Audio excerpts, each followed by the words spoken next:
Hello and welcome to Page Turners, a weekly bookish podcast for every kind of reader. Whether you want to explore a variety of genres, tick books off your growing TBR, or simply skip the reading for book club, we've got you covered. That's Amy. And that's Lev.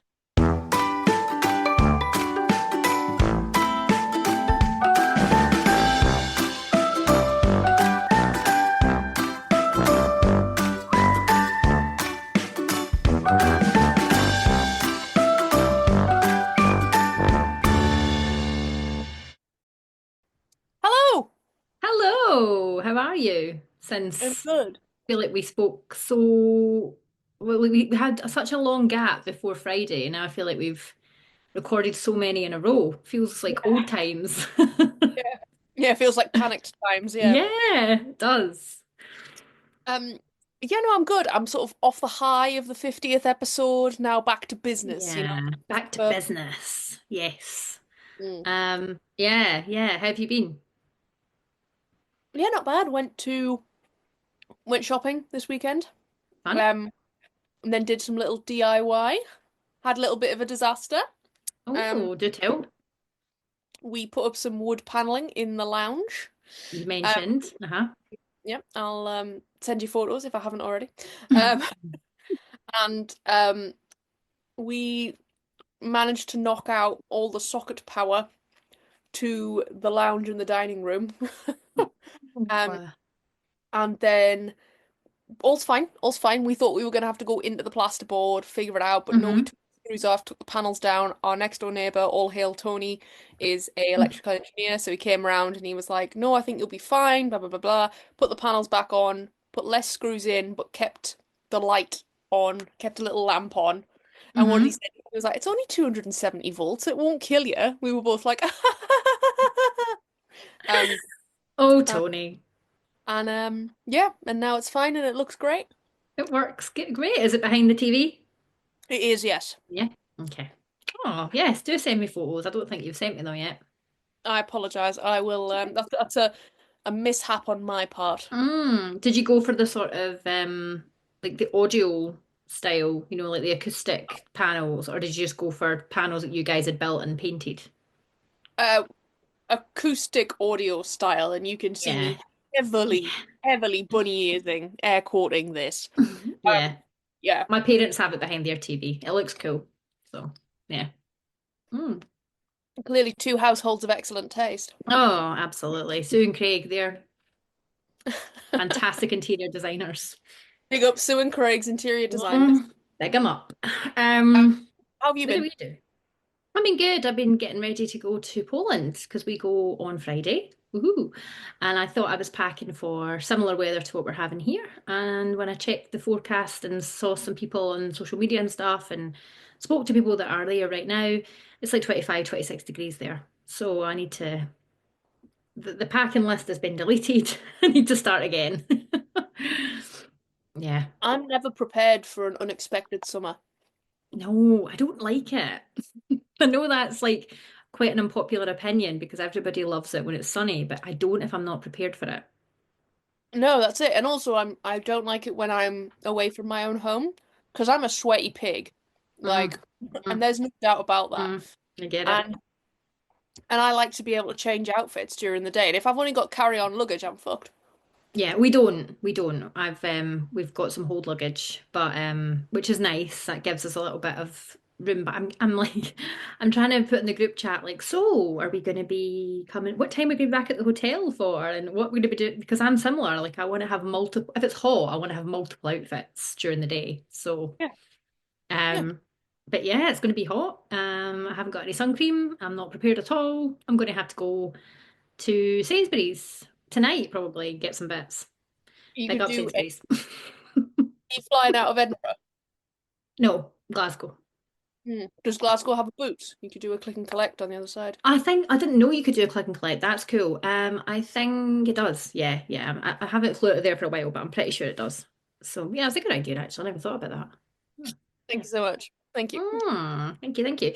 Yeah, so that's my plans this weekend. So looking forward to it, but yeah, it's gonna be hot and I'm gonna have to get summer ready a lot sooner than I thought I was gonna have to. Oh, not great. No, Mm. no. Nah, Okay. But the less said about that, the better, because I don't want to freak you out. So, Move on. Let's move on. It's all good. book news and stuff were a bit lacking this week, I think. I Yeah. mean, look, sometimes it's good because we don't really like drama in the book community. That well, Mhm. we love drama in the book community. We don't like drama that hurts anyone. Um, Yeah. yeah. We like seeing transphobes and etc. being like taken down, but we do not Hmm. like seeing nice Yeah. people taken down. No. So there's Anyway, been, yeah, there's nothing. No news is good news this week in the book community. although of course maybe we're just going over something glaringly obvious and we get somebody messaging us being like, "Did you not think to mention this?" And we're like, oh, can you Apologies if print? that does happen. Yeah, can you Yeah. print a retraction on a podcast? Do you think? I think we probably will need to at one point. Mm. To be fair, one of the retractions I've been meaning to print for myself is the sort of blasé attitude I took for the misuse of the Celtic language in Fourth Wing. I'm fully on board Yeah. now. I see the error of my ways. I apologize, and yeah, fuck Rebecca Yaros for doing that. Yeah, we don't know. If there is anything, we apologize. We might have overlooked something glaringly obvious, as you say, but we've done what, 20 minutes of research? Nothing. I think 20 minutes is definitely how much research you've done. Like, Uh, I've done uh. about 10% of that. We've done more research on the book we're reading today. But before that, Mhm. Amy, what are you currently reading? I am currently reading The Unweaver by Elizabeth Zoba. Quick pitch.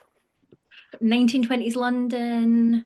I want to say magic. I want to say crime. I Oh, think it was described as like magical Peaky Blinders. There you go. okay. Well, you had me up until Peaky Blinders, but it's not that I don't like Peaky Blinders. I just hate every man that loves Peaky Blinders. Yeah, I understand that. But And that and yeah, that if anyone entire looks like Killian Murphy in it, I'm fine. Like if that's what the main if we're going with that vibe, I'm okay with it. The main characters are 30 and 35. Ooh, very nice. Okay, no, I like that. I like an older main character. It's a bit rare, so I enjoy that. Yeah. It's just these fucking men wearing flat caps and thinking they look. Have you seen the TikTok? Have you seen the videos where it is like men cosplaying Peaky Blinders and coming into pubs, like men in their late 50s? Yeah. Oh no.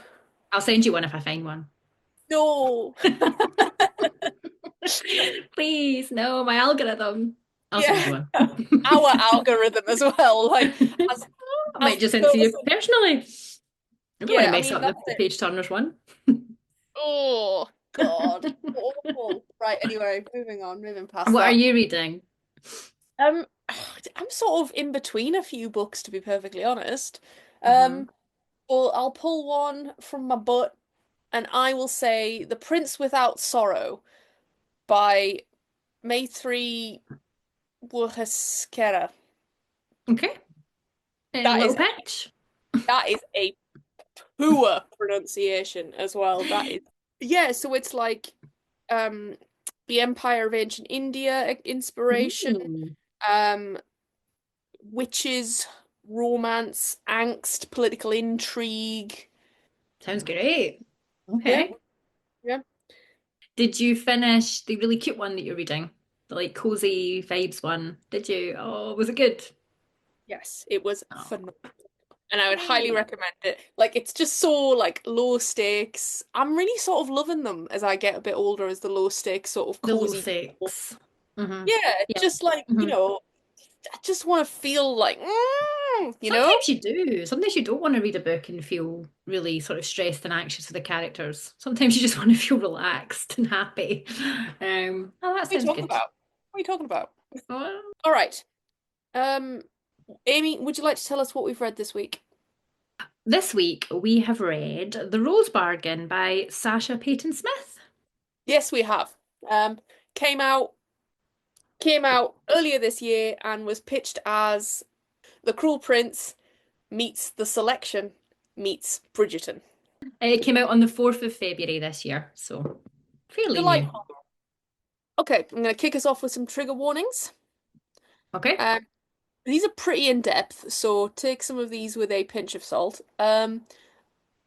Memory loss, implied suicide, self-injury and loss of limb, appendages for magic, alcohol consumption and mentions of smoking, blood and injury depiction, murder by stabbing, drowning mentioned, animal death, swan, bullying mentioned, secondary character, physical and verbal child abuse mentioned, secondary character. Are you laughing at the swan death? That is I'm rude. just, I know, and it's not the right time to be laughing, but it just when you said swan, as in brackets, swan. That's exactly what it is on here. It's bracket swan. Well, you read that perfectly then. Peril? Always peril. Or take that Oh, peril with a pinch of salt. There'll always be peril. goes without saying, yes. Mild, high, who knows? Depends on the week. Mm-hmm. Okay, Okay. so speedy summary first. Mm-hmm. Let's go. All right. You ready? Yes. Three, two, one, go. After the War of the Roses ends with a Fae Queen ascending to the English throne, every citizen is granted a single magical bargain. High society girls use theirs for beauty or charm in hopes of securing a husband, a tradition called a rose bargain. Ivy's sister Lydia mysteriously disappears after making hers, returning with bloodied feet and no memory, only a warning. It wasn't worth it. Soon after, the Fae Prince Bram announces he will choose a bride from among 24 volunteers, including Ivy. Ivy wins a spot among the final six suitors through a maple dance, catching the eye of Emmett de Vere, Bram's brooding half brother, who once helped her search for Lydia. Ivy tries to use her bargain to undo Lydia's, but the Queen refuses. As Ivy enters the competition, she begins receiving secret help from Emmett, who reveals a plan to end the Queen's reign if Ivy wins Bram's heart and becomes twice crowned. As the cruel tests continue, Ivy finds herself torn between Emmett's resistance and Bram's affections. Although Bram begins to fall for Ivy, giving her a ring and fairy tales, her heart leans towards Emmett. As the competition ends, Ivy is told she has lost, only to later discover this was the Queen's final test. When offered a final bargain, Ivy heartbreakingly chooses to forget Emmett. She agrees to marry Bram, but during the wedding, the Queen's power is undone and all bargains unravel, leading Ivy to remember her love for Emmett and Lydia to remember her twisted past with Bram. It's revealed Bram is the cruel ruler of the Fae world who once seduced Lydia, married her in secret, and murdered his own father for power. With the Queen in chains, Bram is free to open the gate between the human and other world, allowing the cruel court to enter and a dark new regime to begin. Oh, do you know what? That was possibly the sexiest speedy summary we've ever done. Because of the word regime. I was quite happy when I put that in there. No, just the this. I think it was like the trailer sentence end. Mm. Dark rain to begin. It was a Oh, cliffhanger. I'm hanging on the cliff right now. oh, me too. 1 minute 35. Beautiful. Thank you. I think that's as good as we're going to get it. I can't figure out how we do it any quicker than that. Um, First impressions? Well, this is what I was going to ask you because when I said it was pitched as Cruel Prince, specifically, your face did a little thing that I think Mhm. potentially highlighted your feelings on the matter. So I just think it's a little bit.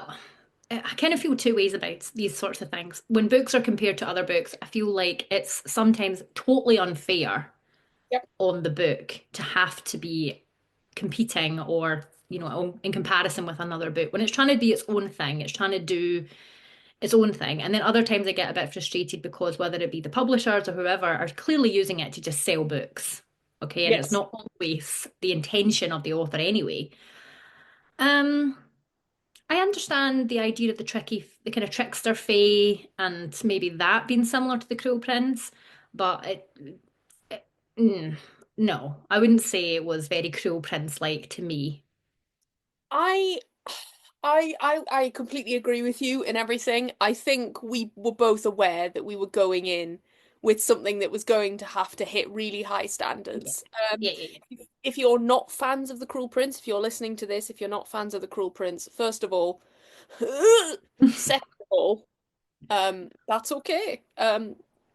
Don't take that as a, oh, I'm gonna hate this because, like Amy, No. it's not, it's not like The Cruel Prince. It's like The Cruel Prince in that there are cruel fae, Hmm. and that's Hmm. probably where the similarities end. And I don't know, to be fair to Sasha, if she's even trying to.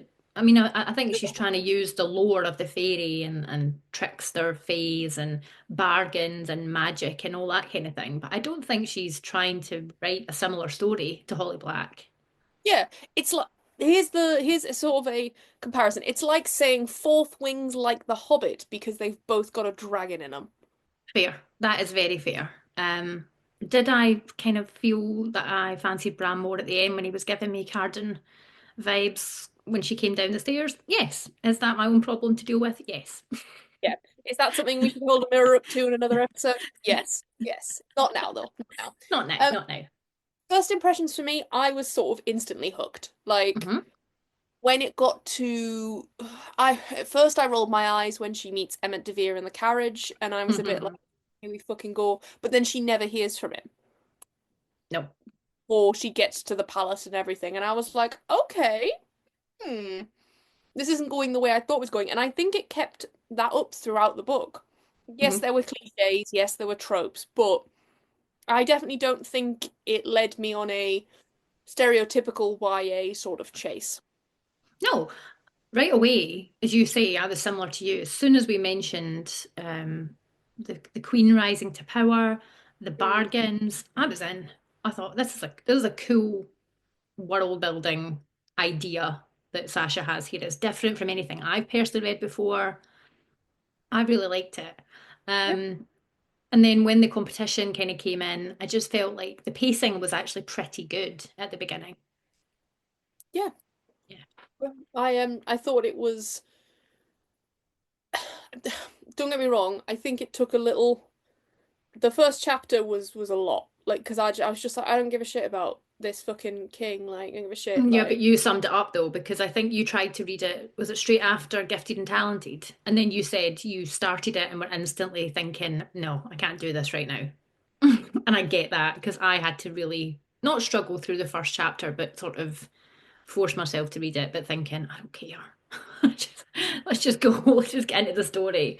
it was a lot of text rather than dialogue for I think and it's no fault of its own because obviously that's a problem I have with YA is that sometimes it's a little loose on certain elements. Hmm. But coming from Gifted and Talented, Hmm. which was a slogathon, into this, which unfortunately you've just got to do a little bit of work at the beginning, which I get it, it Just sets the scene. just at the beginning though. Yes, absolutely. And it is no fault of this book. It's all on me and it's all on Olivia Blake. We've been burned already. No, you're right. It was quite refreshing though to get out the other side and think, okay, I know how this is working. I get it. I understand how we're going to go now, and then we can just get straight into the story. Yep, yep. Um, I want to talk a little bit about the title because I don't know if you do this or well, maybe you do, but whenever Alex and I or we're reading or we're like watching TV or whatever, and someone says something like, oh, "It's a Planet of the Apes," and we all just go, "Fuck's sake! Why'd you have to say the title? What's that about?" Oh, what do we But what do we say? I don't know why we say this, but we say, and that's where the title of the film comes in all the time.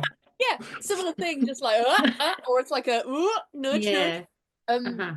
but I actually really loved how little this like affected. I loved the lore of the Rose Bargain and the Hmm. fact that, Me like, too. well, I mean, did I highlight it when it's like our clever bargains for shinier hair or prettier feet are just another line item on our wifely resumes? I just put yuck, like fuck Hmm. off. But Hmm. yeah, I loved that that's what they were called. They were, flowery and everything. So I really enjoyed that, and I liked that it wasn't necessarily like she's made a rose bargain with a fae. It was just a very Hmm. small sort of thing, but also quite centers around the whole novel. Yeah, and I like the juxtaposition of you're saying it's a flowery bargain to get shinier hair or whatever, but the what they have to bargain for is cruel. They lose a Yeah, finger or they lose a tooth or they lose all their fingernails. Ugh. yep, yep. Um, yeah. So Yeah. instantly that made me more interested. I was like, oh, okay. Yeah, so I think if we're talking about it, that actually maybe gives us a bit more of a Cruel Prince type vibe of Mm-hmm. Cruel Yep. Fae, at least. I'm gonna stop saying Cruel Prince because, it's It's the but comparison though. Wait till we get to the reviews. Wait till we get to the reviews. Most reviews mention it. fair enough. Mm. But that is an element of there, and I really enjoyed that lore because a lot some YA novels, I'm not naming any particular, make the fae cutesy and sweet and everything. And I love an edge. We've talked about how often we love a YA book with an edge. Like Hmm. it's got to have an edge to keep me hooked. And the edge is the fact that one of the debutantes comes out of the rose bargain and she's got blood all in her slipper because she's clearly given up one of her toes. Yeah. Yes. That's that's crazy. That's cracked, and I loved it. Loved it. I loved that the humans were just pawn to the Fae and they were just something to kind of play with. I really like that. What I loved about it as well is one Faye, just her and Bram. Brum, brum, mm. But we didn't know that. Oh, Plot twist. they said essentially that what was it that there's that the Fae had died out or something like that. That's sort of set in the law that there's not as many of them. Um, No. lol. But yeah, no, it was I I really enjoyed the power that the Queen held. Hmm. The Queen was Um, cool. she was. I mean, she was a stone cold bitch, but I sort of loved her for it. Yeah. I also liked how at one point they were asking her something. She was like, I'm tired now. Just Yeah, leave me alone. I that's love that.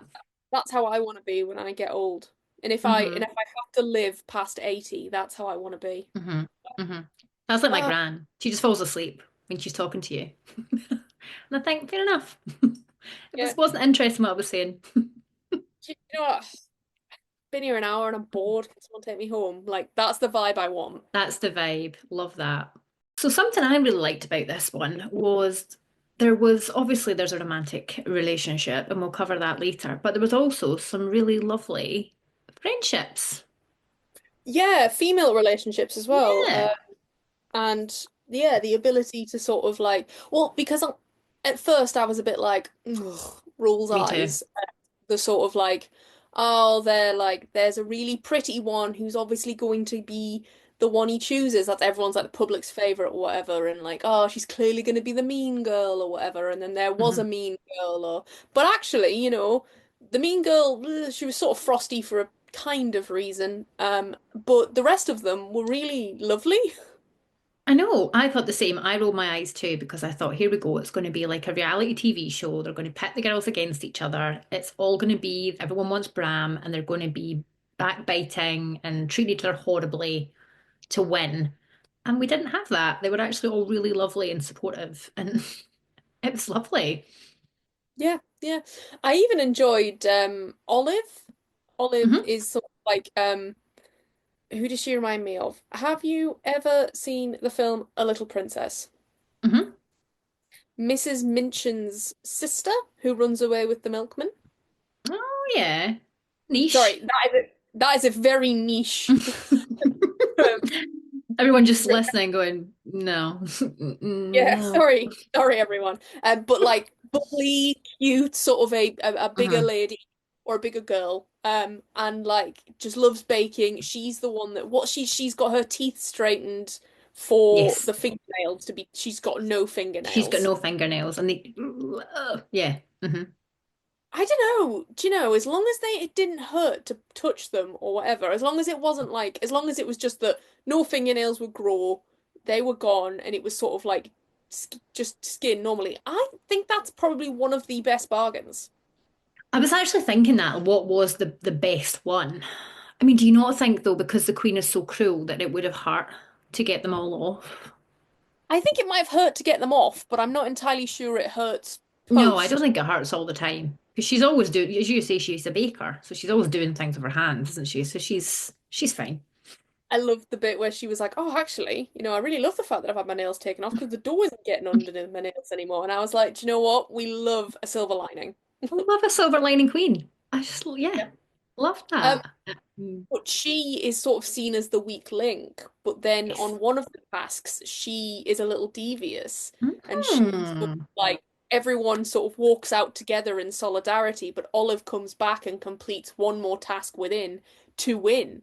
And do you know, I don't think they focus on that as much as they should. I'm not saying they like lambast her for it, but like I just sort of thought she might have had a bit more of a victory. I thought it might hint to her doing something even more sort of self-serving down the line, but she didn't really. But I liked it. I thought it gave her more depth. And it, Well, that's yeah. it. You know, it's a competition. They're there to win the hand of Bram. It's Mhm. already been sort of said if they don't win, they will not be able to marry anyone else. They'll become spinsters. God, the worst thing in the world. Dun, Um, dun, dun, dun. Yeah, and if they come last because they're ranked after every one of the lessons is kind of like the challenges that the Queen sets them. If they come last, then their family titles will be stripped away and all the land that their family owns will be taken from them. So the stakes are quite high. yeah, absolutely. Well, the stakes are high for a young girl who's just turned 16, 18, whatever. I feel like the Uh, stakes are high for the families. Like the families are going to suffer more, and these poor girls are being sort of forced to do this for their family and for their reputation, and because there's a whole host of reasons why someone would volunteer for this.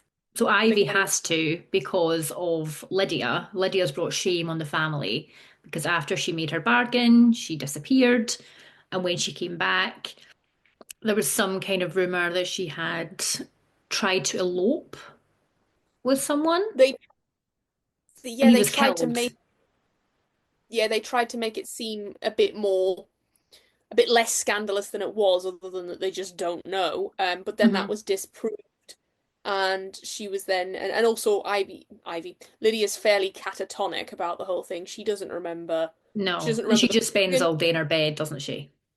Yes, Eating and fruit. Oh, what could it mean? What could it mean? I never picked up on that. You know, Oh, did you know? Because I already thought that's weird. And then when Bram mentioned, or when Emmett mentioned that Bram loves fruit, I thought that's a weird thing to bring up again. oh my God. Okay, I have a newfound respect for Sasha. That's Hmm. good. That's good. Hmm. I love not seeing things and talking about it afterwards Yeah. and feeling like a Yeah. stupid idiot. Oh, that is gorgeous. Lovely. Yeah, because obviously the fruit in our world is Hmm. so much different to the fruit in, are we calling it the other world? The It's other the other world, world. Yeah. Hmm. the land of the fae. Hmm. Oh, that's interesting. Yeah. I hated Lydia for a lot of this book. Oh yeah, she was extremely selfish. And I hated when they had the task where the families came in and they were enchanted to tell the truth. And basically they just insulted the girls for the whole hour that they were in this room with them. And Lydia basically said, well, you're actually having to stand up and take responsibility now because it was never supposed to be Ivy that married and got the family in good standing. It was Yeah. supposed to be Lydia. Yeah. I think I hated Lydia until I started to understand her a bit more, probably until the truth-telling scene. I really enjoyed it. I think my favorite of the girls, I loved Marion and I I loved love Faith. Marion. Yeah. Hmm. Was like is the prettiest one, who's like the package of everything. She's rich, she's noble, she's beautiful. But she's gay. So Yay! What did yes. you like? Did you Woohoo! like the way it was done? Yes, I I thought it did wasn't too. informative. I think it was quite nice and subtle. The bit at the end when you realize that Marion has traded away her happiest memory, and the happiest memory she has is of meeting Faith for the first time, so she doesn't remember until we sort of see a little bit with them. Hmm. And Faith says, "Well, why do you pretend you don't know? Why did you pretend you didn't know me?" And she's like, "What are you talking about?" And you know that the family had come to see Faith when she was still a performer in the ballet, and oh, just the fact that her happiest memory is meeting her for the first time, very Oh sort of no. love at first sight, but without sort of making it abundantly like, "I fell in love with you the first time," you know? No, super cute. I loved it. In fact, I liked the way the bargains, and it happened quite a few times, the way that the bargains told story. So it did Yes, for Marion and Faith, and it also did for Lydia, because when we learned that Lydia had basically just asked for a new experience, I just want to experience something new. That's when I kind of I don't know. That's when I sort of understood her more. I could see the pressure and why she felt that she was basically just going to follow in her mum's footsteps and live the life her mum lived, and she wanted something else. So, I get it. Yeah. I do. I just, you guys know, not guys, like not no one listening. No, I'm talking to every character in the Rose Bargain. I'm talking to every person within this world. And I know that this is because this is how it's written, but fucking hell, you don't go into the hall and think to yourself, "Oh, she's going to be really fair with this. It's not going to come back and No, bite us in any way, shape, or form." Of course it is. I know. And the thing is, they know that because they've already had experience of cruel, bad bargains and how cruel the Queen can be. Also, I think it's unacceptable, and I'm gonna state this is my standing point forever now as well. It's unacceptable in this, and it's unacceptable in any other tale where the FMC is a real reader and she's read loads of stories and stuff like that. Because that's the whole point of stories, right? Like they're allegories for telling us to beware or morals or anything like that. Hmm. But just be a bit fucking smarter. I know, especially I've when she's so obsessed with the Fae, because it's almost seen as it's beneath you if you're upper class and you're interested in the Fae and you find them impressive and all this sort of yeah. thing. Um, but she actually really is. Like, Ivy totally gets it. She loves to read the stories. She's really interested in them, and yet she still doesn't quite. Well, Ivy's maybe closer to that than Lydia is, but Lydia experiences it with her and still Mm. doesn't realize that she's going to be tricked.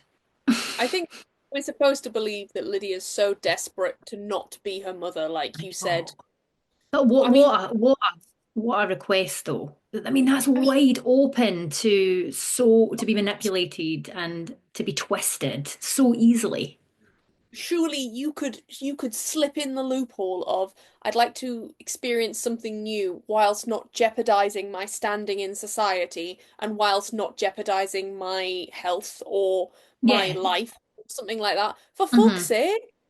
Oh, yeah. I think they all could have. There's a few times in this that you think, oh, surely you've had time. You know the bargain is coming. You know that you get an opportunity to ask for one thing. So why wouldn't you be practicing it to make sure that every loophole is closed so that, there's no way that the Queen can manipulate it and twist it. But nobody seems Yeah. to do that. No, and I will say, I think she definitely seems less tricky when people ask for the rose bargains. So the ones that sort Yes. of keep society going, keep their it's the women that ask for things or the young girls that ask for things that are a little more out there, that are Hmm. not as in tour with the way that she Hmm. wants the society to run, that she Hmm. will potentially manipulate them to make something go wrong. So I see that. Yeah, because like what? Few of them just ask for like better faces, better teeth, better things Yeah. like that. They do have to give something up, but it's not necessarily something, that'll fuck them down the line. I feel like if it's not physical though, even if it's like a skill or their mum asks for a good memory so that she can remember all the different people that she has to meet at the events and the balls and things, even then she gets fucked over by never being able to, what is it? She has to remember everything. Yeah, she can Yeah. never able to forget, which, God, that must be, yeah, and the fact that she journals to try and almost Yes, to get it all out almost. Yeah. yeah, exercise it from her. Fascinating. And I would have loved, if we have to do a prequel, I would love to sort of Hmm. be inside the mum's mind as a debutante and get like how that would be, because that must be exhausting. Yeah, oh, absolutely. Yeah, probably one of the harshest bargains actually in the story when you think about it. But it seems to Definitely, be, as you say, something more physical, something maybe a bit more frivolous of like, oh yeah, I just want shinier hair. What they have to pay in return is not as great or yeah, as cruel, perhaps. yeah, yeah.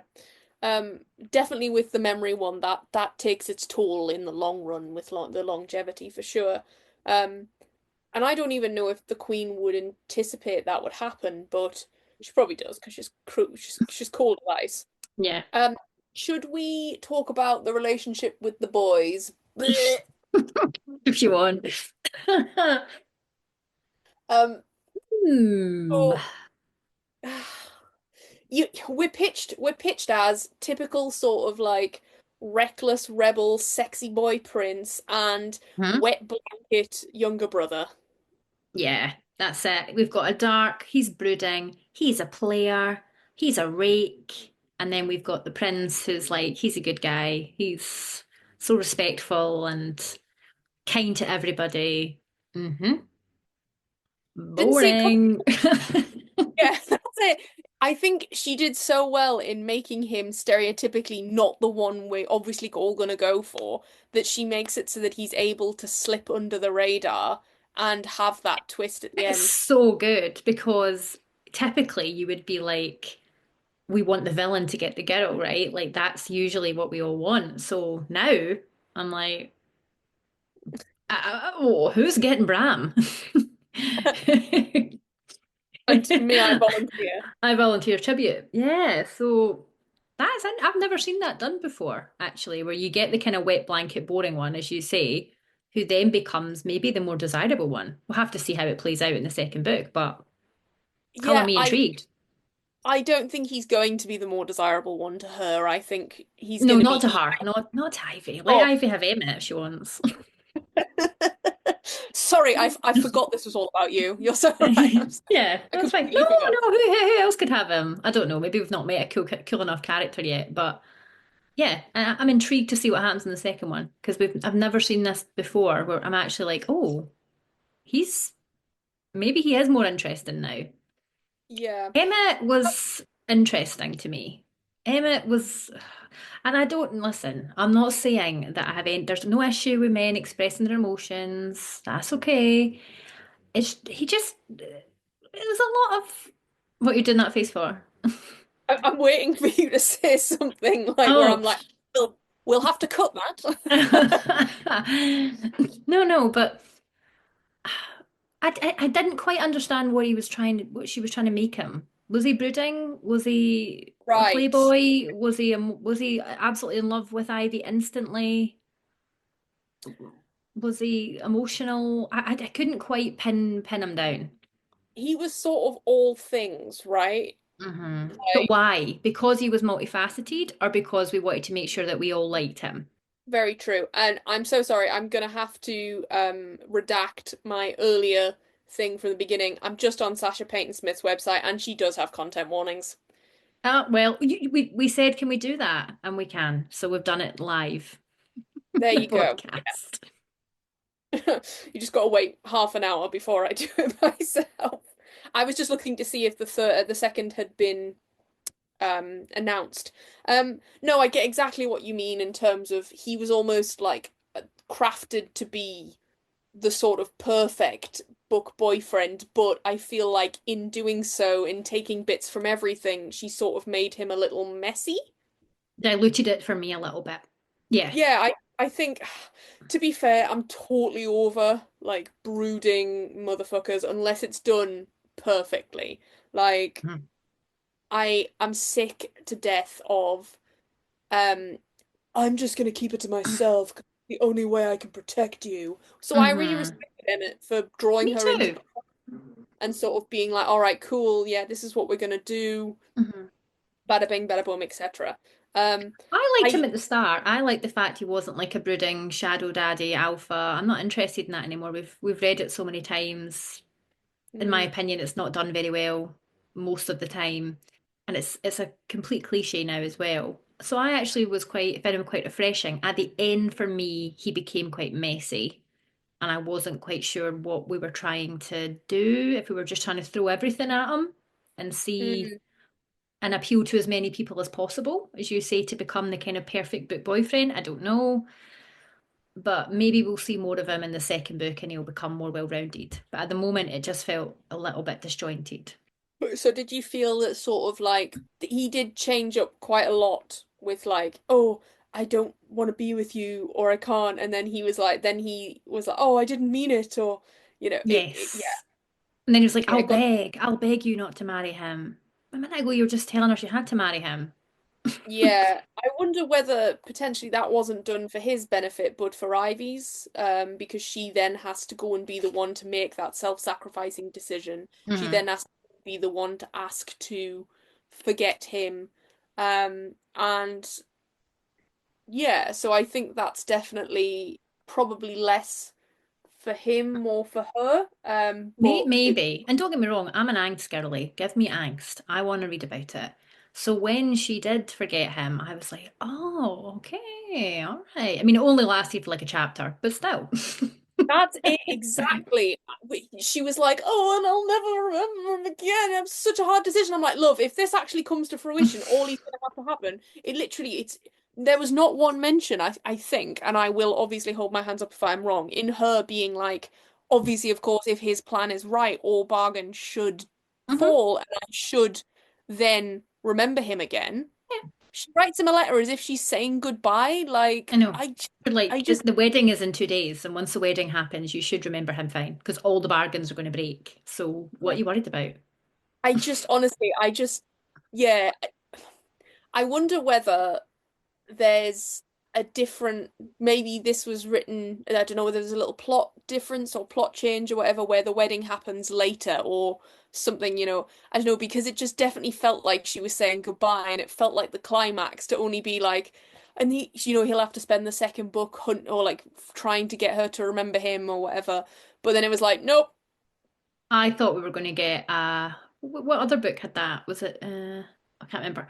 But I thought it was going to be the same story that he was going to have to try and make her remember in the second book. But yeah, that didn't happen. Yeah, the end for me was a little bit disjointed. There was a lot happening. A lot of information was being given, but almost as if you should have already known it. It was like, oh, but remember this. And you're like, I don't really remember that. What's happening? Why is Bram evil now? It it was a lot. I think that was it. It was a lot, like, and it was a lot quite in a fast-paced setting, which is good in one way for a flaw, but n not good if you're trying to be like, huh? What's Yeah. happening? Oh God! And you're like ducking your head as more plot points are thrown past you. Yeah. And he seemed a little bit like twirling a mustache and kind of, with a cape at the end. Instantly, he was like, "Mwah, ha, ha, ha, I'm evil." Yes, Oh, yes. okay. I got You've kept no. that hidden. Yeah, I know. Where have you been hiding that mustache and that top hat? What? Yeah. He definitely like yeah, that scene where she comes down and he's like in amongst the fae and he's like, "Darling, Yeah. welcome, darling." Yes, like Yes. getting a Yeah. moment but evil. Um, Hmm. yeah. And do you know what? I'll Yeah. tell you this. I have no idea what either of the boys look like. No. I remember that Emmett had slightly darker hair than Bram. Oh, descriptive. And it was messy, of course. It was messy. No, but also perfectly styled. Perfectly styled. Really, really perfectly styled. The rest of it, I don't know. I've no idea.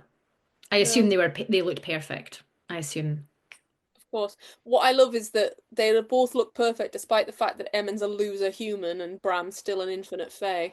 he gets the Fae looks bit though, you know? Like if he's going to Yeah. get anything, it's going to be the Fae looks. Not the Yeah. magic or anything useful, but he's going to look incredible. Yeah, I, I'm wondering whether thinking about it, because all the way through he was like, "Oh, I'm just not very good at magic," and he was like, "Heh, heh," and he would Hmm. like turn something to a banana or something, "Heh," Hmm. and then I'm like, "Oh wait, maybe he actually is so much better at magic, and he's just hiding it. What a loser!" I know. I think he obviously, yeah, because there was a part where he like gives her a gold coin and it melts to water, and it's like, oh, whoops, can't do it. Yeah, I think that was his way of hiding it. Uh, Maybe I didn't read it closely enough, but I think it would have been a bit more effective if there had been hints of Bram having another side to him throughout. Maybe Mm, not in like that kind of way, like, nudge, nudge, wink, wink, but some subtle little, oh, that's a strange move, or like, oh, wonder why he was there doing that with that person. We don't really get any of that. He hides it incredibly well, but almost to the point where it's unbelievable at the end. I completely get what you're saying, because I was just about to say, especially scenes where that we get to see, and the scene I'm thinking of is when Ivy is behind the couch in the room because her and Emmett are about to talk about sort of overthrowing the Hmm. Queen, etc. And Bram comes in and he's talking to Emmett, and are we supposed to think now, looking back, that he knew she was there? Because there's no indication that he knew she was there, so he's talking to Emmett as if it doesn't matter, so he doesn't have to put on an entire pretense but he still cares about the fact that Emmett and Ivy might be getting close. I Hmm. mean, maybe he's a damn fine actor, but Maybe. Maybe, mm, perhaps. I have no idea. It just felt a little bit convenient, and I think that it would have been more believable if we had had hints or something up until that point. I didn't expect it. no, which I liked and enjoyed in a way, but yeah, I see what you mean. It's sometimes it's when people say, and I think we've probably talked about this before, oh, I saw that coming. It's like, yes, you saw that coming because the author dropped breadcrumbs, really We've well talked done. about it multiple times before. Yeah. Yeah, but Sorry, you're right. You're everyone. right. You're right. It's not a criticism of the author or the writing. It's actually a positive thing because you've skillfully laced through these clues throughout the story, and we've picked them up the way we're supposed to. Yeah. Um, Although I feel like this one, like we said, might have been potentially lacking with that. But yeah. I wonder whether it's potentially overshadowed because I think, you know, we haven't really talked about this. We haven't really touched on the POV shifts. But it's first person, Hmm. um, specifically with Ivy, and then it shifts into all of the girls. Hmm. Well, there's five of them, six of them, so Yeah. it's four of the Yeah. girls, Five. and then you get Lydia's at the end. You get Lydia's at the end, and you get Emmett's at the end. Yes, and it's just sort of, so I think maybe she had a lot to do with all the different to then also slip Absolutely. in about Bram. I'm not saying, either way, but this is just our opinion. Hmm. Hmm. Yeah. Yeah, I mean, there was a few things that were shoehorned in, because you're saying she had a lot to do. I think the Yeah. one bed trope part, I mean, it may be a little bit like, oh, oh, here we No, go, me too. but it was 100. quite cheap. I mean, it was raining really badly, so they couldn't get back from the inn, couldn't get a taxi back from the inn. And then when they Oh, did arrive back, nobody was back at the camp either, so they got away with it. Mhm. no, what was it? Someone had stolen their like Hanson cab or Someone has horse. stole their horse and cart when they went to that random guy's house to basically be told you're not going to win against the Queen because multiple people have tried this before. I wanted to hear more about him. Me too. What was his bargain? He bargained something for, but it meant that he could never be loved. It was eternal life, I turned out that's and right. it was basically that like nobody wanted to be around him and he could never be loved or like and so people saw him with disgust. My God, I and we never hear from him again. Like, Never. surely he would be a friend of the revolution. He talked about how he would be a rebellion. He was part of a Hmm. rebellion like 1701 or something. Yeah. But we hear He's nothing really about just that. there to say you're never going to win because we've tried it before and it doesn't work. That was his main Yeah, role. he was there so that they would have to get stranded and have to go and do the one bed Exactly. trip. Which Yeah. fine, fine. But for a room that's only got one bed as well, it's sure got a really big surplus of massive blankets. Like both of them were capable of taking all of their clothes off, sitting in front of the fire, not touching each other, but having massive blankets over themselves. How I'm just saying. awkward was that must have been. It must have been like when you're trying to get changed after swimming in school and you're desperately don't want even a slither of skin to show. That's Don't what look I at my got. boobies. That's it. That's what I got from them. I was like, oh, okay, this is awkward. Yeah, it's making this very unsexy, guys. Thank you. Mm-hmm. Mm-hmm. And then it was a little bit sexy. Then it was a Yeah, little summon it summon. was. It was a little sexy. I would have liked some because there's a bit where she says, "Oh, and Emmett doesn't have a shirt on or something," but there is no description. So in my mind, he's as hairless as a Ken doll. He's a Ken doll Like, to me. He was a Ken doll with a ambiguous head of dark, messy hair. yeah, yeah. Mhm. Oh, well, it doesn't matter, does it? Suppose. Yeah, yeah. Should we do some reviews? Let's go for it. Five or one? Let's start with one. Oh, okay.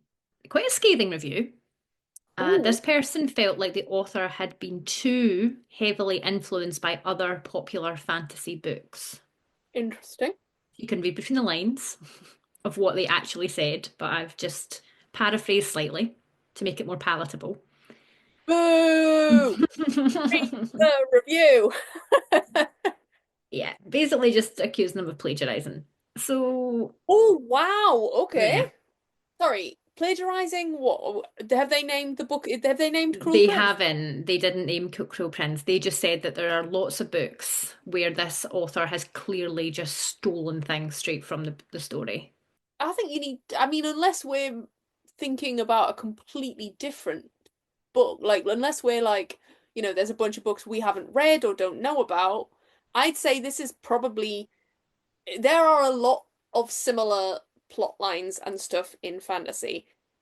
And yes, we've talked again numerous times, nothing is original. I wouldn't say this is a rip-off of anything I can think of. No, there was tropes in it that we see coming up again and again and again because people want to read them. Yeah. And as you're totally right, they come up in fantasy romance time and time again. I don't think you can accuse her of stealing ideas because actually I found it quite refreshing. That's it. Like, there's a difference between saying, "Oh, I just thought it was a bit of a shit, cruel prince," versus the real serious of like, "Nah, this is just plagiarized." And it's like, Hmm. clearly they've read something we've not, or they're just not fucking capable of Mm, understanding the nuance between inspiration of and word for word plagiarism. absolutely. Let's move on. Yeah, Um, Very juvenile writing. I didn't feel that. I actually gel with the writing style straight away. If I Yeah. don't gel with the writing style, that's probably the hardest thing for me to get past to not DNF Mhm. a book. So for me, and typically if it is reading a bit too young, then I find it quite hard to relate to. But I didn't get that with this one. If anything, I thought Ivy was quite an older FMC. I'm not entirely sure how old she was. Is she 18? I think she is 18 because she's kind of Yeah. she's coming into society, I think. Or she's 16? I have Yeah. no idea. I think she's probably 18 because there is a sex scene and that probably paves over a lot of like I'll come back to that. Yeah. but yeah, I didn't think there was anything particularly juvenile about the writing style, but then I do What think age is, that is sorry, what age is Emmett? Because I know Bram's 1,000 or something. oh, fuck knows. I don't know how old Emmett is, to be honest No. with you. I don't think Okay. it was If we he's don't not get a description of his eyes, we're not going to get his age. So, or a description of his like fucking any of the rest of his body. I didn't know if he hmm was tall. I had no idea. Like not a clue. Um, no. the thing is though, we're coming out off the back of Gifted and Talented, which is was a heavily involved, beautifully written, very sort of higher level of High level. writing Yeah. style. Hmm. So it's difficult to then sort of consider Totally this different audience. Totally different. like Yeah. I Style. think it all depends on what you've read before, what you'd like to read, and sort of how you're feeling at the time. I I'm very much now, especially since we started doing this podcast, a believer that you should always come back to books. Like, I'm not saying you shouldn't DNF, but you should DNF if that makes you feel happy. But if you want to give the book a second chance, I find no problem with that because we are I've done it so multiple times. I've done yeah. it multiple times where I've DNF'd a book maybe like 10% in, and then I thought, actually, I'm going to go back and try that again. You know, if I'm flicking through and I'm thinking, oh, what could I read? And I've loved it second time round. So yeah, I totally believe that. So remember what you're thinking about with the juvenile writing. The Mm. sex scene was too explicit for a young adult book. Sorry, is that a Not the separate? same. Yes. Right, okay. Yeah. Someone was really quite not upset, but someone the only thing within the review was I was really disappointed in how descriptive the sex scene was for a young adult book. It was jarring and I just wasn't expecting it to be like that. I thoroughly enjoyed it. Hmm. I don't necessarily mean the sex scene. I'm always nicely. I think you and I had spoken about the Rose Bargain, and me. I was a bit hesitant because I was like, I just feel like I'm gonna go into it, and I'm just like, it's too YA, it's too 13-year Hmm. old, it's too young, like it's not gonna be. I thought this really nicely towed the line between maybe like a 17-year-old Hmm. type YA. Hmm. Um, it's coming of age. Of course, there's going to be a sex scene. There doesn't have to be one, of course. There can be a closed door. There can be a partially little bit door. There can be an open door sex scene in YA. I don't understand what people are talking about here. And I think it was, I don't think it was overly flowery. I think it was quite realistic. I thought it was passionate. I thought it was, but there was no explicit, then he stuck his dick in my vagina. Like, No, nothing. It was very, it was, everything was alluded to. I yeah, agree. I mean, yeah, you're right. It was coming of age. It was going to be in there somehow, whether it be closed door, open door, whatever. Um, I would have been surprised there wasn't a sex scene in it, to be honest, yeah, of some kind. Especially after I wasn't sure if there was going to be, but once we had the one bed trope and we had that scene, I thought, okay, we're definitely leading up to something, right? Something's going to be in here. But I disagree entirely that it was too much or that it was too explicit. But then again, I've read a lot more explicit books. So for yeah. me, this is like not even, this is like maybe one or a half of a chili if I was going to rate it in that way. I've, I'm gonna try and think about it subjectively. I might give it two only because, well, I don't know. Mm. That's that's the thing. It's so subjective. Yes, it I totally is. I definitely think the only reason I would give it two is because it's fairly obvious that they are banging. It's fairly obvious. And it's not just like, oh, and then we had sex. There's description of sexual acts too. Yes, but again, it's done in the classic fantasy way. Thankfully, there's no, and then we were one. Um, No, there's none of that. Was there something though where did they come oh, together? I feel like they might have. they did, yeah, because I wrote a note on it Is with that your eck? I actually thought it might be your eck. Yeah. yeah. Finally, he shudders and we both shatter fully and completely. The feeling consumes me until I am on fire, burning with him. Of which I put, of course, they come together. Yeah, fair. Okay. Yeah, Her first time as well, of course, they come of together. course. And it's fantastic. She's a great time. Mm. Yeah, fair. To be fair, if you think it's too explicit, then don't read it. But Yeah, I that's don't it. think I think I just don't know how you would have got to that point in the story and not expected, or not maybe not expected it, but not accepted that that was in there because it wasn't that bad. I think from the off, the book was definitely a harder edged YA than those Hmm. than loads that exist. So I think like you said, if it's too explicit for you, there's nothing wrong with that. I don't think that warrants a one-star review.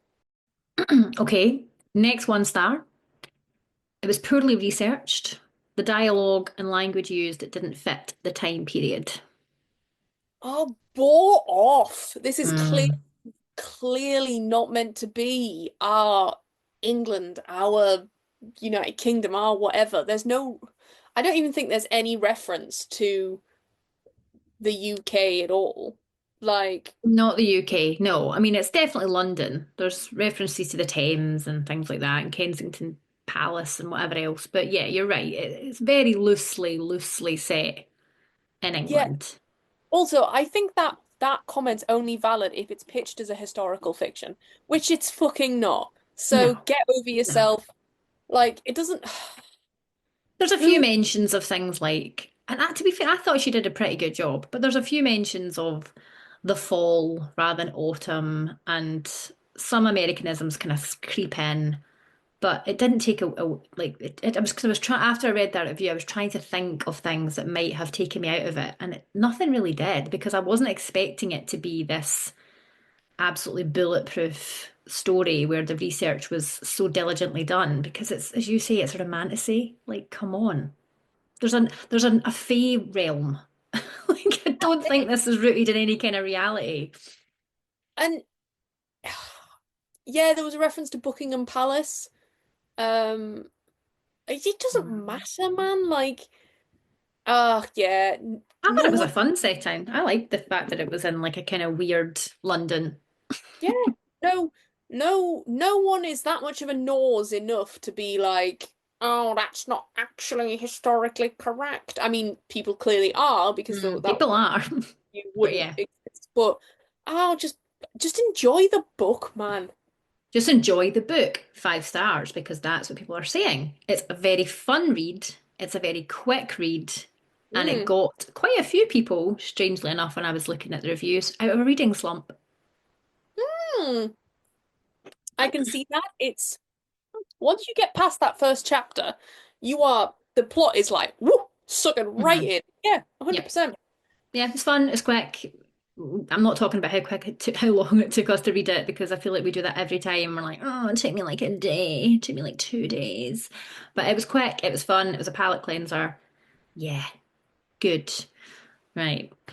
Great for fans of Once Upon a Broken Heart, Bridgerton, and The Cruel Prince. Now, I normally would never put this in as a review, but there is multiple reviews that specifically reference The Cruel Prince and Once Upon a Broken Heart and Bridgerton.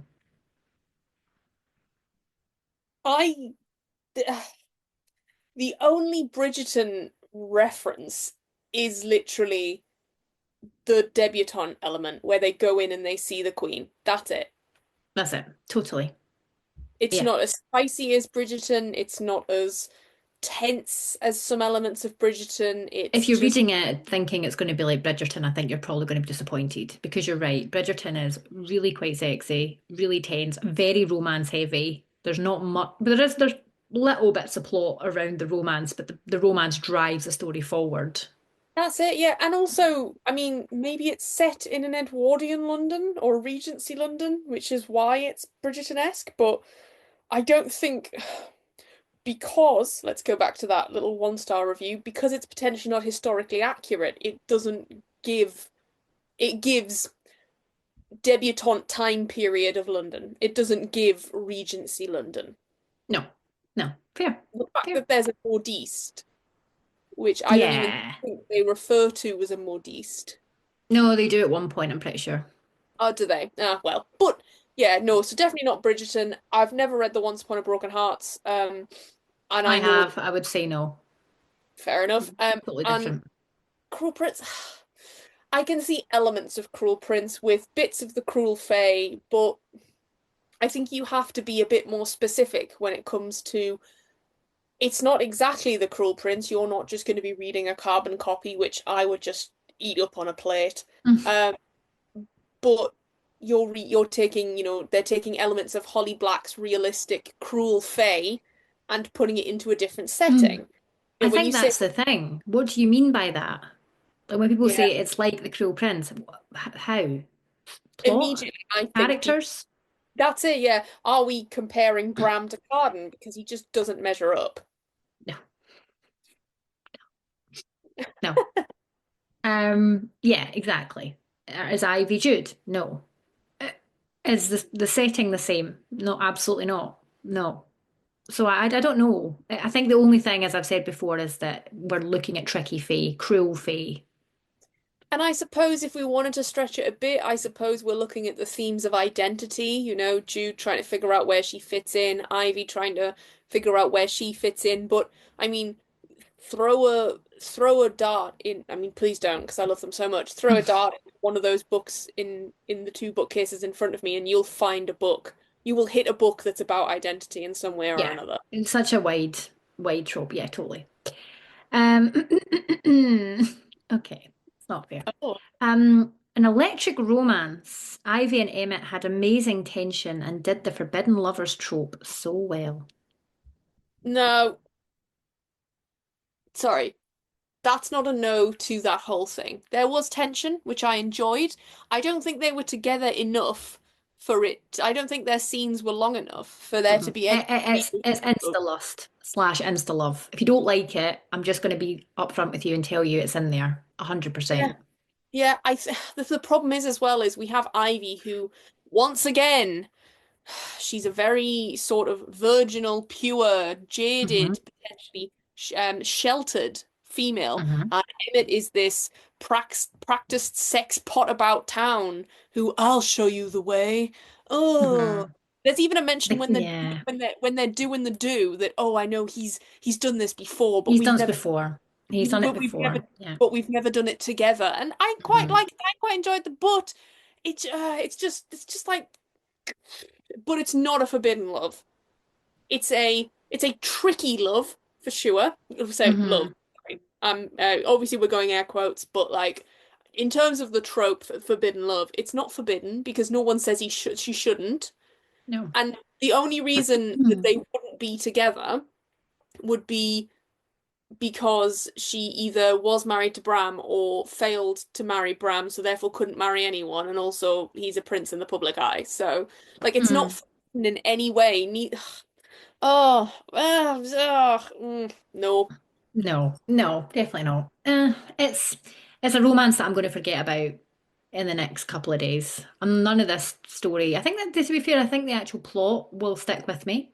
Mm, And I think that the ending will stick with me because I am going to definitely read the second one. I want to know what happens next. yep, I'm agreed. intrigued by the new Bram. But this romance is not going to stick with me. It's not going to feature in any that I would recommend. Yeah, I thought, to be fair, and this is probably the highest compliment I can pay this book, um, is that the plot transcended the romance. Like, I was way more interested in Yeah. the girls, what was going to happen. I mean, the whole rebellion, once all the bargains were broken, the entire public like stormed the Hmm. castle, palace, like trying and Mm. everything. It was like, oh my God, this is such a fascinating element. What's going to happen now? Maybe we'll find out next book. But yeah, no, so there were so many more bits that were so much more Yeah, interesting than our agreed. two main characters together. And it's a duology, so I'm really keen to read the next one because we love a E- duology. We look. But I don't know. I don't think it's even been announced when it's coming out, what it's called, nothing. So It'll probably be due to tradition, similar time next year. yeah, imagine so. Early next year. And that is the reviews. Oh, well, I think we disagreed with most of them there, even the five. Sometimes we find that Yeah. we disagree with the one stars, or we can at least be like, but the five stars we're sort of a bit more like, oh, yeah, no, I would agree with that. That's fair. No, I think it was an all round, which tells you, I think, that we definitely enjoyed this, but it's not one of a kind. It's not, you need to No. go pick this up right now. But you know, if you enjoy romantasy, you're probably going to like this. Yeah, So yeah. if you And want more of the same with maybe a slightly newer lens, then this is a good one. yeah, and I really enjoyed the trials as well. I thought they were really interesting. Trials. She sets up like little private lessons which they're not allowed to tell anyone about. Um, Mm. and yeah, they were sort of brutal. Yeah. I'm trying to think the maze. The Uh, sort of weird, I get it was a bit like circuit training, where like they went from like sewing to playing piano to all I can't sorts. remember Yeah. something else, but like typical sort of debutante activities. And then they just got really badly hurt if they did it wrong. Yep. Yep.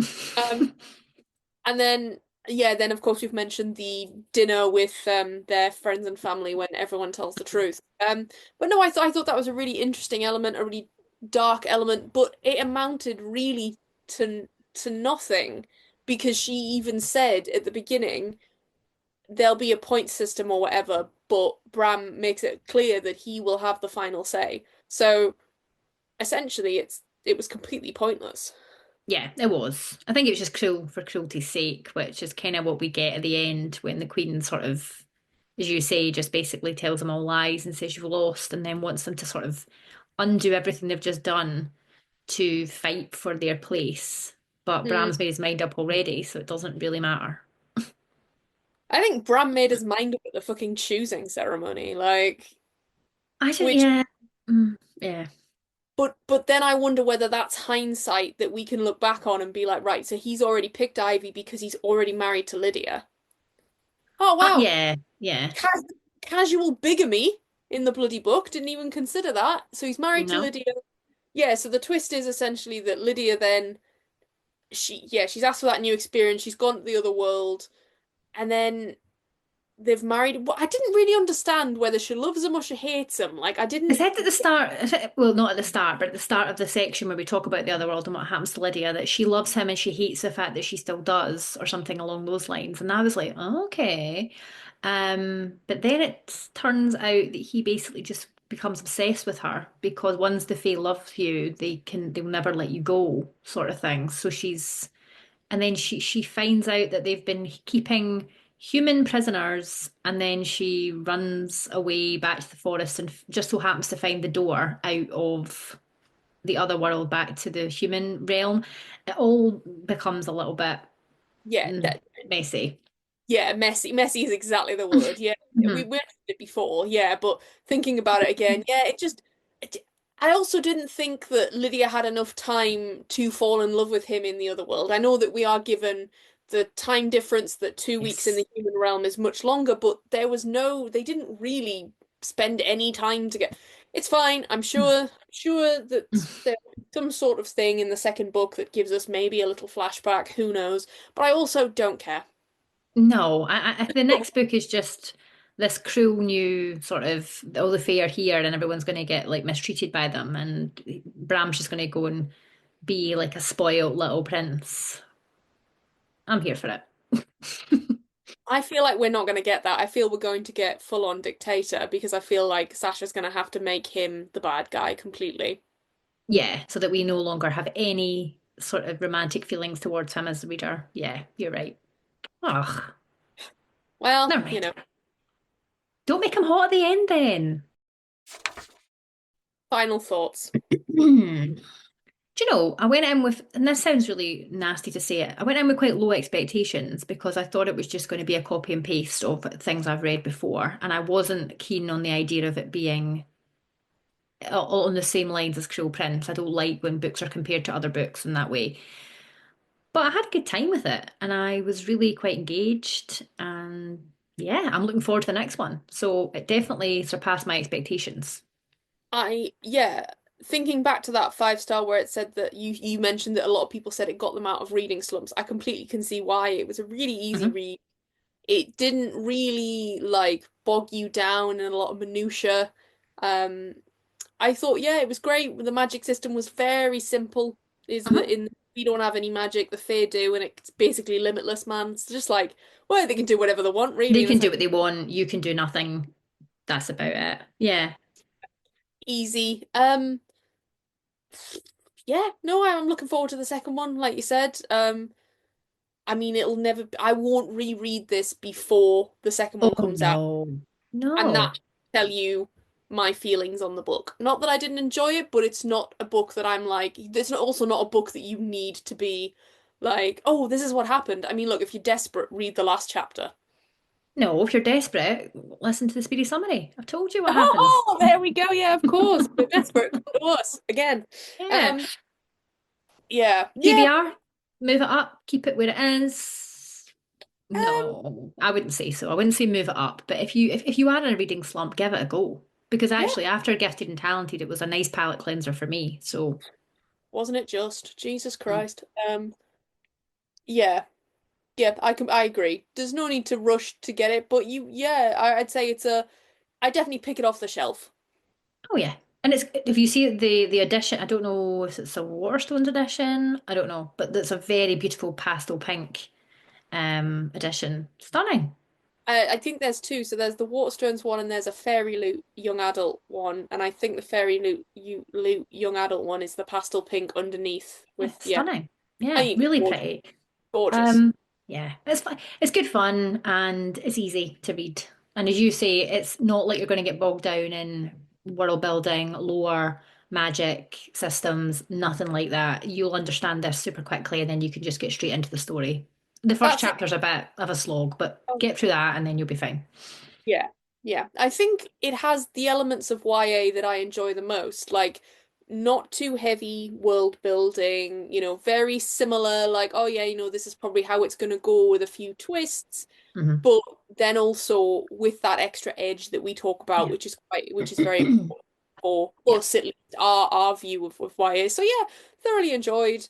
Again, there's a difference between I enjoyed it and I'm now obsessed with it, you know? Oh yeah. I mean, as I've said before, I'm not going to think about it now because I've got other books to read. But that doesn't necessarily mean that's not saying it's a terrible book or anything. It's just not for me going to stand out amongst many other things that I've read. But I will read the second one, and that's pretty good praise. Not high Yep. praise, but it's all right. Um, if you like this, you should read that. Maybe trying to think about something with trials in it that's actually pretty decent.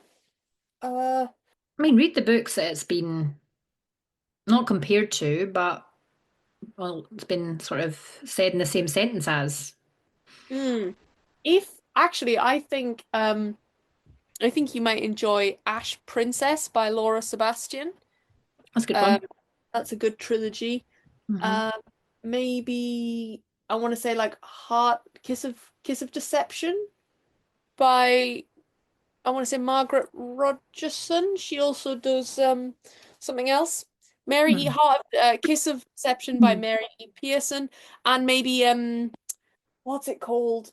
The one by Bridget Kemmerer. I don't know.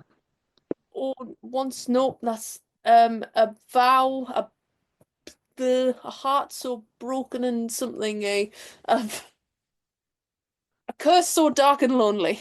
Oh yeah, of course. Yeah, that is a good one. And House of Salt and Sorrows by Erin A. Craig. It's a very good one if you want. I think it's the 12 Dancing Princesses. So if you want something like fairy tale-esque, if you like that, then I think you'll like this one too. Brilliant. Cool. Um, all right. What are we reading next? Oh, next week we will be reading Boys with Sharp Teeth by Jenny Howell. Uh, Hmm. tagline, They're wicked, she's worse. What was it pitched as? The Raven Boys meets We Were Liars? Yeah. Which, Dark Academia. Have a look at the front cover. That's all I would say. Go have a look at the cover. yeah, I would say have a look at the front cover and then have a look at it again and imagine my disappointment when I realized that all three of them aren't boys. Hmm. But two of them are. And are we going to get a why choose? Let's find out. Oh, yeah, so we'll see. Yeah, what was it? Yeah, so I love The Raven Boys by Maggie Stiefvater, but I have not read We Were Liars. I have. Cool, okay, so have you read The Raven Boys? No. Oh, lovely. So we're coming at it Mm-hmm. from two different sides Mm-hmm. here. So yeah, be interesting to see. And again, a nice sort of not too high stake, well, quite high stakes actually, but not too like high level of writing, you know. I'm looking forward. I'm looking forward to it. I think it's fairly short as well. So maybe something quite quick and fun to read. I don't know. I don't know if it's part of a duology, a trilogy, a standalone. I'm not sure. But I'm looking forward to this one. Yeah, and you know that Amy picked this because Dark Academia in the front cover. Like, Go look at the front cover and then see if you blame me. Okay? she's not wrong. She's not wrong. But yeah, until then, also we'll be. I might be worth mentioning. We'll be taking a break in a couple of weeks, just a couple of weeks break, because Amy and I deserve a break. We've been going since January, mid-Jan. Yeah. Um, yeah, we're gonna have a couple of weeks where we won't have an episode out. But then we'll be right back with The Night and the Moth by Rachel Gillig, which Amy is doing a small happy dance about. One of my most anticipated reads of the year, so I'm very excited about it. And yeah, it's going to come back with a bang, but a few weeks off just to kind of let ourselves breathe for a bit. We've managed to maintain the buffer. That's all we wanted. That was our resolution for the year. Very proud of us. So we need a little bit of a break and then straight back into it for Yeah, so many good reads. So so many many. good reads coming for the second half of the year. Yeah, so we'll have Boys with Sharp Teeth by Jenny Powell, and then maybe well no, maybe we'll keep them as a little secret, a little a little twosome secret to really round off the holiday period. Hmm. Hmm. But yeah, see you next week. Thank you so much for listening. Check us out on Page Turner's Pod, and yeah, happy reading.